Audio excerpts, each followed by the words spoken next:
Modern finance does not run on money. It runs on collateral. Every day, trillions of dollars move through a market. Most people never see a market where banks, hedge funds, and financial institutions lend to each other not based on trust, but on assets temporarily exchanged as guarantees. This market is called the repo market, and without it, the global financial system would stop functioning within days. The contradiction is simple. Liquidity appears abundant, yet the system constantly fears running out of something far more important than cash-safe collateral. To understand why this matters globally, we need to recognize that the modern financial system is built on short-term funding. Banks, broker-dealers, and shadow banking institutions rely heavily on overnight borrowing to finance longer-term assets. This maturity transformation requires a mechanism that ensures lenders feel secure. That mechanism is collateral. In a repurchase agreement or repo, one party sells a security, typically a government bond, to another party while agreeing to buy it back the next day at a slightly higher price. Economically, this functions as a secured loan. The bond acts as protection in case the borrower fails to repay. Because the loan is secured, the interest rate is low. Because it is short-term, it can be rolled over continuously. And because the collateral is often high-quality government debt, the transaction is considered extremely safe. But scale changes everything. The global repo market moves trillions of dollars daily. It connects commercial banks, investment banks, money market funds, hedge funds, pension funds, and central banks. It is the core of what is often called the financial plumbing of the system. Historically, the repo market expanded dramatically in the 1990s and early 2000s alongside the growth of securitization and shadow banking. Institutions discovered that instead of holding idle cash, they could continuously finance portfolios through short-term repo borrowing.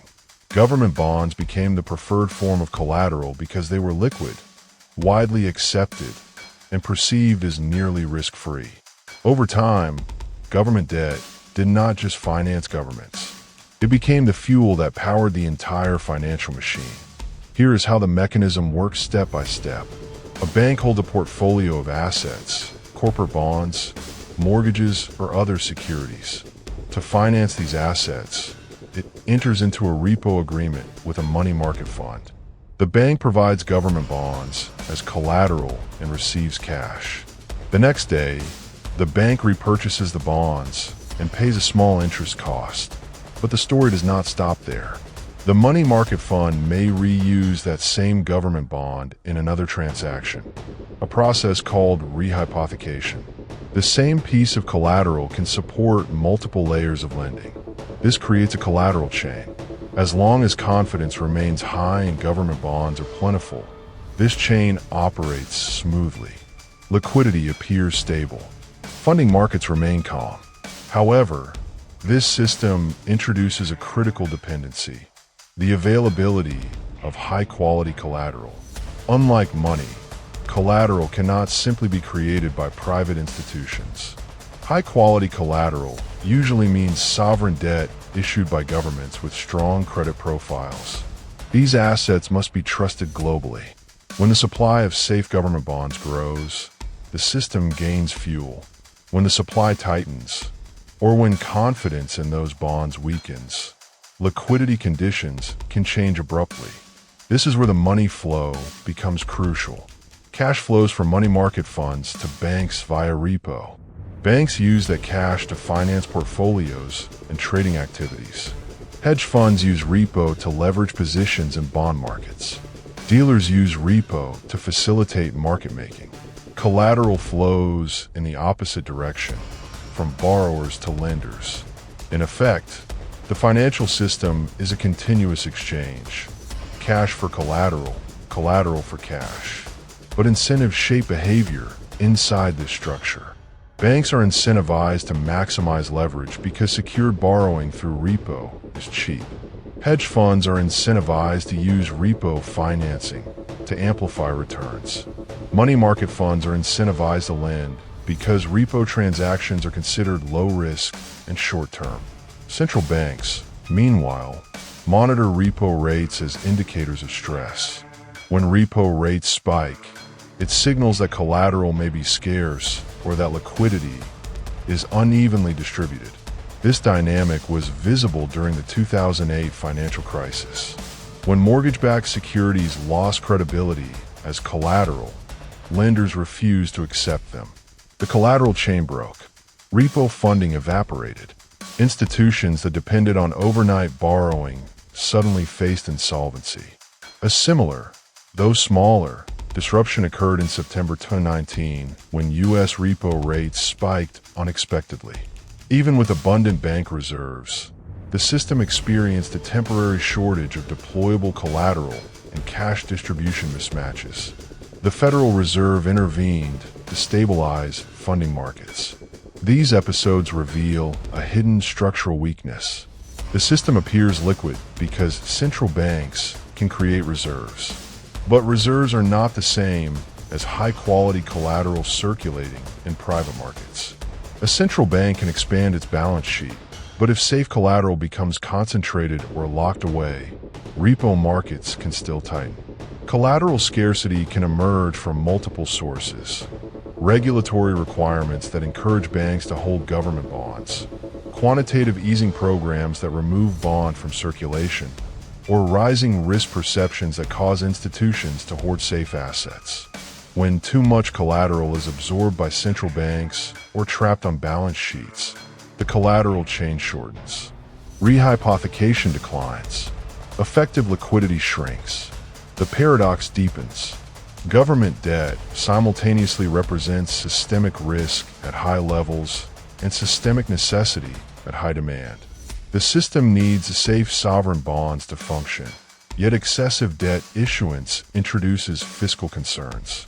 In other words, the global financial system depends on governments to issue debt, not just to finance spending, but to provide collateral. This creates an incentive imbalance. Governments may issue more debt to meet fiscal needs. Financial markets may demand more debt to sustain liquidity. Central banks may purchase debt to stabilize markets. But each action changes the distribution of collateral in circulation. Too little safe collateral can freeze markets. Too much risky debt can undermine confidence. At a global scale, this also reinforces the dominance of reserve currency issuers. U.S. Treasury bonds, for example, serve as primary collateral in international markets. This strengthens the dollar's central role in global finance. Countries without widely accepted safe assets cannot provide the same level of financial fuel to the system. This asymmetry shapes capital flows, exchange rates, and geopolitical influence. The big picture consequence is subtle but powerful. Modern finance is not just about money supply. It is about collateral supply. The stability of the system depends on continuous confidence in specific sovereign assets and the smooth functioning of short-term funding markets. When collateral chains expand, leverage increases and liquidity appears abundant. When chains contract, leverage unwinds and liquidity vanishes quickly. This is why repo markets are often called the backbone of global finance. They are not visible in everyday transactions, but they determine whether institutions can fund themselves tomorrow morning. Understanding this mechanism changes how we interpret financial stress. It is not always a shortage of money that triggers crises. Sometimes it is a shortage of trusted collateral, or a breakdown in the willingness to accept it. The world does not just run on currency. It runs on trust embedded in government bonds used as collateral. And that trust is constantly being tested by fiscal policy, monetary intervention, and market structure. The next time funding markets tighten or central banks intervene unexpectedly, the issue may not be visible inflation or interest rates. It may be something far more technical and far more structural: the availability of safe collateral. Because when the world runs low on financial fuel, the system does not slow down gradually. It stalls all at once.